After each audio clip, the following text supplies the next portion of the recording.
Semangat malam teman-teman sekalian. Walaupun malam, semoga bisa tetap semangat. Nah, kambing pun masih bersuara, berarti masih semangat. Analisa usaha ternak kambing perah. Nah, banyak teman-teman di grup Kambing Perah Indonesia khususnya, dan juga di komentar-komentar bola FB Mamang, itu tidak sedikit yang bertanya dan meminta untuk dibuatkan analisa usaha ternak kambing perah ya. Karena banyak yang merintis usaha ternak kambing perah, itu ada yang kecil, ada yang besar. Nah, yang besar juga ini tidak sedikit. Bermodal besar-besaran langsung, ambisinya luar biasa, bertahan beberapa bulan atau beberapa tahun, tapi kemudian gulung tikar. Karena analisa usahanya kurang matang dari awal ya. Mamang pun sebetulnya dulu 3 tahun pertama dari 2008 sampai 2011 itu boncos habis-habisan. Jadi bisa disebut alamat bangkrut ya selama 3 tahun. Dan di tahun keempatnya dianalisa, di tahun kelima mulai berjalan, dan di tahun keenam mulai bisa berjalan, bahkan bisa belajar berlari ya. Nah, untuk analisa usaha ternak kambing perah, karena usaha ternak itu apapun, pengeluaran atau biaya tertinggi itu ada di pakan. Jadi kita harus bisa menghitung pakan. Jadi kebutuhan tertinggi itu ada di pakan, berarti kita harus pertama sekali menghitung dulu kebutuhan biaya pakannya. Nah, dari sini nanti bisa ditentukan apakah layak atau tidak usaha ternak kambing perah itu ya. Nah, contoh, kalau menurut berbagai literatur bahwa kebutuhan pakan untuk kambing itu, baik kambing perah maupun pedaging itu hampir sama. Bahwa kebutuhannya itu sekitar 10% dari bobot badannya ya. Jadi kalau misalkan kambing dewasa atau indukan itu sekitar 50 kg, maka kebutuhan pakan hijauannya itu sekitar 5 kg ya. Berapa nih biayanya untuk pakan hijauan 5 kg ini? Jadi pakan hijauan 5 gram memang dihitung berdasarkan pengeluaran di sini saja ya. Mungkin di setiap wilayah berbeda, tetapi tidak terlalu jauh. Nah, kalau beli ini memang dirata-ratakan, beli pakan hijauan itu satu ikatnya kurang lebih 30 kg itu harganya 15.000, kurang lebih ya. Jadi untuk 30 kg harganya 15.000, berarti per kilogram jatuhnya itu 500 rupiah ya. Memang tidak hitung 500 rupiah, memang hitung 1.000 rupiah saja. Kenapa dihitung jadi 1.000 rupiah per kilonya? Karena di situ ada harga ongkos kerja, baik dibuat silase, kemudian ada pekerja. Nah, supaya nanti tidak menerapkan sistem penghitungan biaya tenaga kerja, nah ini diterapkan ke pakan hijauan saja. Jadi untuk per ekor kambing perah itu menghabiskan 5 kg hijauan, berarti biayanya 5.000. Di situ sudah berikut harga ongkos kerja, biaya kerja, dan lain-lain ya. Nah, sekarang sudah terhitung nih, bahwa untuk satu ekor kambing perah itu menghabiskan biaya untuk pakan hijauan itu 5.000 per harinya ya. Kemudian selain pakan hijauan, untuk produksi susunya, pedaging juga kan membutuhkan pakan tambahan protein tinggi yang di atas 15%. Berarti sekitar 500 gram kalau konsentrat ya. Nah, konsentrat yang di atas 15%, katakan saja misalkan harganya 3.000 setengah kilogram itu.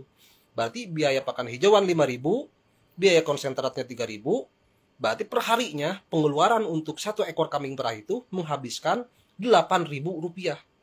Nah, apakah akan ketutup nanti sama penghasilan dari penjualan susunya? Belum sampai di situ. Jadi yang 8.000 ini memang up menjadi 10.000. Kenapa? Apa itu yang 2.000-nya? Karena di situ ada angka mortalitas, ada amortisasi, penyusutan kandang, penyusutan peralatan, dan lain-lain. Jadi untuk biaya pemeliharaan satu ekor kambing perah itu menghabiskan biaya sebesar 10.000 rupiah per ekor per harinya. Nah, kalau misalkan satu ekor kambing perah, taruhlah misalkan menghasilkan 2 liter susu. Jangan kita berandai-andai 3 liter 4 liter. Karena 3 liter 4 liter itu waktu awal produksi. Ketika brojol melahirkan, iya bisa 3 liter 4 liter. Bahkan ada juga yang mengatakan 5 liter 6 liter. Tapi di awal, 3 bulan kemudian, setelah 3 bulan terjadi penyusutan. Makanya dirata-ratakan 2 liter saja misalkan. Nah, kalau 2 liter, memang jual di sini kalau ke konsumen memang mahal, 40.000 ya. Dan itu bertahan sejak tahun 2008 sampai 2024, berarti 16 tahun, memang mematok harga 40.000 untuk ke konsumen ya, untuk para pelanggan.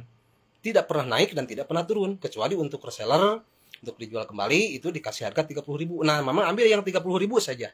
Jadi kalau satu ekor kambing perah menghasilkan 2 liter, dijual 30.000 per liternya, berarti omsetnya itu 60.000.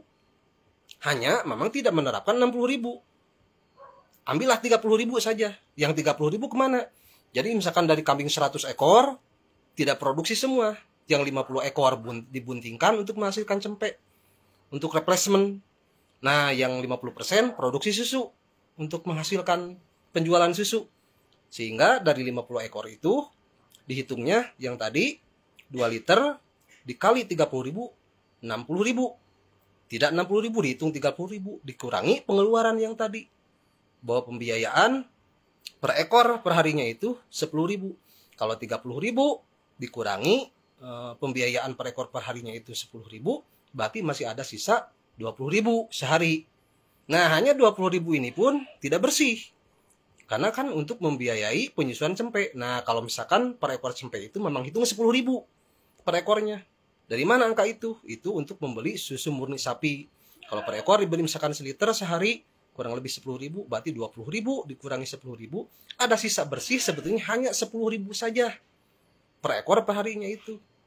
Jadi kalau dirata-ratakan misalkan 100 ekor dikali 10.000, berarti 1 juta per harinya dalam 1 bulan.